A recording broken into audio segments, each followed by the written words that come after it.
Sylvester Cook was a chair maker who lived in this house in the 1820s and later. He had a log section on the back of this brick section, and there is where he would manufacture his chairs. Again, you could have chairs made to order. If you were an unusually large person, he could make a large chair for you. The log section has since been removed, and they've added on to it to make it a larger home. The cornice work on it is just simple brick. This was a very simple cottage type of house, and very typical of craftsman houses in Bardstown. You're on East Broadway, and on East Broadway was another commercial area like North 4th in Flagey. We're going to be walking down East Broadway and seeing homes that were occupied by men who made tin cups, pottery, the jugs used for the distilling industry, and they had a cotton spinning mill here. They also was used. As we walk down Broadway, all the front yards of these homes belongs to the city right-of-way. And that's why these homes have front yards, because a typical townhouse would be built right on your property line. So the houses here are built right on their front property line, and then the rest of the yard that you see belongs to the city. Broadway was laid out to be 2 lanes of traffic with a mall down the center. That was the plan in 1789, but it never was produced. They never did make the 2 lanes with the mall. They did set a firehouse in the center of Broadway, and they set a market house in the center, and you had areas that you could go around it. But on this end of Broadway in 1905, they allowed the property owners to plant trees and flowers and fence their front yards if they wished. Not giving up ownership, but giving up the use of it. This is the John D Nicholson home. Mr. Nicholson operated a steam-powered mill right next door to his house. He lived here, had an office in one of the buildings in the back that we'll see. It's an Italianate design with very unusual windows. The windows would not have been the solid glass like you see today. That was replaced years later. But in the front window there appears to have been enlarged. Most of the time in that period you would not have had that much window space. You might have had two single windows that in later years they combined to make one large one. Very good details, the lintel, the transom over the front door, typical of others. 2-story brick in the front, later additions are frame and brick. In the back of this home, there is a craft shop. Today it's being used for framing pictures and artist purposes, but it's typical of what we would have had here in the craft shop areas, in the crafters' homes, because they would have had a lot of their workshops in their backyards and in the areas close by. Stephen Cameron was a cabinet maker, and we think this house was built about 1828. This is federal styling. You have the pediment in the front of the roof line, even with the cornice up in it. And when you look closely at the house, you'll see a line between the 2nd and 1st floor windows. And that's where someone around 1910 or 20 put a porch on. A lot of porches were added in this community about that time period. And some of our homeowners have gone back and taken them off to give the look of the original house, as did this homeowner. Now, the solid windows, again, were put in probably the same time the porch was, about 1910 to 20. If they had the small pane windows on this house would look almost identical to what it looked like when it was built, about 1830. It has a beautiful fan light over the doorway, which again is original. The brickwork is original, the stone steps, stone foundation. Cameron was a noted cabinet maker, and there are many pieces still in the community that people note were made by him. Cabinet makers are not kitchen cabinet makers. They were people who made bureau pieces, like a dresser or a sugar chest or a Jackson press. Kitchen cabinets are nothing like what we know today. They would have been simple storage units, maybe a kind of a dry sink sort of thing. A true cabinet maker made fine pieces of furniture that you passed down in your family. Cabinets meant places that had drawers, pieces that had drawers in them. Next door to Mr. Cameron would live the blacksmith. John C. Odd was a blacksmith. Now, whether he had his blacksmith shop on this lot or not, we're not clear, but he did live here in the 1820s. We think this was built around 1827 with the back addition added about 1832. Talking about porches in the last house we looked at, this porch again is not original. They did not have front porches like we have back in the 1800s. This was added around 1910 to 1920 and kind of hides the real face of the house. It has a very simple doorway, simpler than some that we've looked at, with just the 4-glass transom over the doorway. Of course, the transoms were put in the homes to provide light in the hallways, because most hallways did not have windows, and you had the transom letting light in so you could see in the hallway. The windows have been replaced with the solid glass, again, giving the house a different look. There are 4 chimneys, 4 fireplaces in the interior of the home. It's considered a story and a half and would have room upstairs for sleeping rooms. Very typical of that period, and built right on the property line. But actually, the front porch is on the city's right-of-way, because the front wall of this house is built on their property. Robert Abel was a cabinet maker, a chair maker, and turner. A turner, of course, is one who took pieces of wood and rounded them off and made pieces to go in the legs of chairs or any type of spindle that you needed for your stairway or anything like that. A turner was a man who worked with a lathe. Now, this house is frame and brick. Again, at one point, these were 2 separate houses, sold separately. But in the description, they refer to them as the dimensions of them as irregular. And as you can see, the brick house has larger windows than the frame house. Does that mean it's older or younger? Well, actually, it means it's probably younger than the frame house. The frame section, 2-story there, with the smaller windows, probably preceded the brick. 3-pane transom over the door. Again, the transom was there, and the brick section to offer you light for the inside. Today it's one house and lived in by a family, but it was a commercial building in the sense that Robert Abel lived there, manufactured his chairs, did his turning of spindles and all right from that lot. James Wright was a wagon maker and a wheelwright. A wheelwright is one who makes wooden wheels, usually putting a metal or an iron tire around it so the wood wouldn't wear down so far. He also had to be a turner so that he could turn wood into making these spindles for the wooden wheels. This is a Federal-style house, unusual fan light, divided up in squares versus the fans or the different configurations we have on most homes. This particular house goes back to about 1825. Has the brick cornice with no trim on top of it, very plain house, but it has the 9/6 on the second floor and the 9/9 on the first floor, the larger windows on the first floor. Built again on the property line with the front yard, front area belonging to the city of Bardstown.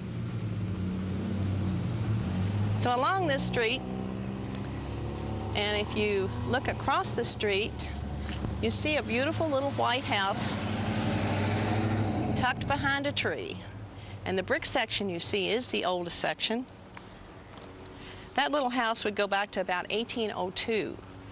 But those windows are too big for 1802, which tells us they were remodeled, they were enlarged, and of course the solid glass put in them. But that's a little house that just continued to grow. Over the years, they would put a back wing, and then they would put a wing on the side. Benjamin Wright was a blacksmith. He bought this property in 1800, and then William Kendall would buy it from him and live in it. It's very unusual to see such a steep little roof in one little room house here. But as we travel along the streets, we're going to show you another little house that's most unusual, not much bigger than this when it started. We are talking about shops on people's property. In this shot of the Alexander Moore Carpenter shop, this was a small, square, story-and-a-half brick built on the other side of the alley from where Mr. Moore was living in the 1820s. He used it as his cabinet shop, or his workshop. He was from Baltimore, Maryland, had come here with John Rogers when John Rogers came to help Flagey build churches. Moore was the master carpenter who carried out the wooden designs that Rogers would create. He worked on many of the buildings in Bardstown, including the old jail, the Wickland, Shadow Lawn, many of the homes, and probably all the buildings that Rogers worked on. Alexander Moore would produce the woodwork, the mantels, the door frames. Now, this little house is one that grew. It was used as a residence. Later, you have two different additions onto it. It's a fine little house sitting on the alley and on the front property line like many of our other homes. The upstairs is just a little loft, story-and-a-half, but a small story-and-a-half. The windows are still original, the small panes, the solid door. This building did not have a transom. It was not built for residential use. It was built for workman's use. So it would have been very, very plain with just a very small fireplace or a chimney so that they could keep warm when things were cool. Adam Anthony was a coppersmith, and in 1800 he would purchase the brick section of these two houses and use it as his residence. Next door, the gray section, which is frame, he would buy in 1811 for 3,000 gallons of whiskey. Now, Mr. Anthony did not deliver the whiskey in liquid form. He actually paid for the house with slips of paper that were given to him by the distillers who he had made stills for so they could distill their corn into whiskey. So 3,000 gallons of whiskey would buy the gray house there. After Mr. Anthony's death, his wife would operate a boarding house out of the home, and it stayed in the family for many years. The building details on the brick section tell us it was built in the 1700s. Between the first and second floor, there is a string course of brick, 3 rows of brick that stand out denoting the first and second floors. The front doorway has been modernized sometime in the 1800s with that big surround. It has the transoms for interior light in the hallway, and it has the small pane windows. So these are 9/9 on both floors, 9/12 on the, 12/9 on the lower floor, 9/9 on the upper floor. And it has one of the prettiest cornices in Bardstown. When you look up and see the bracketed cornice, it's very much similar to that that's on the Talbot Tavern. Today, attorneys occupy both of these buildings, as do many of the old buildings in town. They are utilized for commercial use, mostly by attorneys and service people. This is the Hines House. It's on West Broadway. And the circa says 1790, and circa in Bardstown means about 10 years. And we usually say it's either 5 years before or 5 years after. Well, in this case, we really think it's more like 10 years after. This ought to be around 1799 to 1800. Jacob Prossman was a house joiner, a person who used his carpentry skills to put a house together or join a house structure into making a house. He owned this property when it was built, but it was the Hines connection, W.R. Hines, owner of what's now the Talbot Tavern. He purchased this house and lived in it with his large family. Now, when you walk by here, you don't think about the age because it doesn't look as old as it is because the changes that have been done over the years. First of all, a porch was added to it, which in the early 1900s, where normally you would have had steps going up to the main door. All of the windows had the small pane windows removed and large solid sheets of glass in the windows put in. This again is around 1900. All over town we see some of the older homes, the small pane windows taken out and the larger panes put in. It was a modernization technique. But when we look up high, under the roof, you see the cornice. That's a carved wooden cornice. And then a little wooden box out. Whether there was another decorative piece there, I don't know, but I do know the carving on the Greek key design there, the cornice, indicates to us the early years of the house. Also the fact the small windows upstairs, the larger windows on the first floor. That's also an early sign. Broadway is an unusual street. When you walk down, everybody has front yards. Most of the homes in Bardstown are built on their front property lines. In this case, that also is true. This house was built right on its front property line because the street right-of-way on Broadway is 132 feet wide. So all of the front yard and all of this porch is on the public right-of-way. In 1905, the city fathers allowed the property owners on Broadway to utilize the right-of-way for their yards. They could fence them, they could plant trees. They didn't give up ownership of it, they just allowed the property owners use of it. I don't know if they realized when they did that they were going to end up with porches on the right-of-way. But again, that's not hurting anybody, and I guess it'll stay there. This is a great example of looking at a building and taking away the modernization, or the things that have changed it from when it was originally built. Along down the street, we're going to visit another house, again built on the front property line with a front yard. This is the James Smiley house. This was built in about 4 different stages. The original house is the front door in the west section, 3 windows up and 2 down, and if you notice the difference in the window spacing on the west side and the east side, you can easily tell that they have made a 2-room up and down into a 4-room section of up and down. It's built of log. Later, as they continue to add pieces to it, there's more frame than log in it. James Smiley was a Bardstown merchant. He owned lots of property, came here from Ireland, and he had investments all over town. Now this house has been modernized in the sense that it has had the chimneys rebuilt. They were in bad shape, and so when the owner came in, they relaid all of the chimneys, didn't replace them, just relaid them. They have left the window surrounds though, so they are original. They have made sure all the windows are the small panes, 6/6 upstairs and 9/6 downstairs, which is another clue that a house is old or has original windows. And the house we just saw a moment ago probably had the 9/6 and the 6/6 like this one. This house also had a porch in 1950s. It was out on the city right away, but it was torn away when they did the remodeling, and this house really has been enhanced by putting it back as close as they could to the original.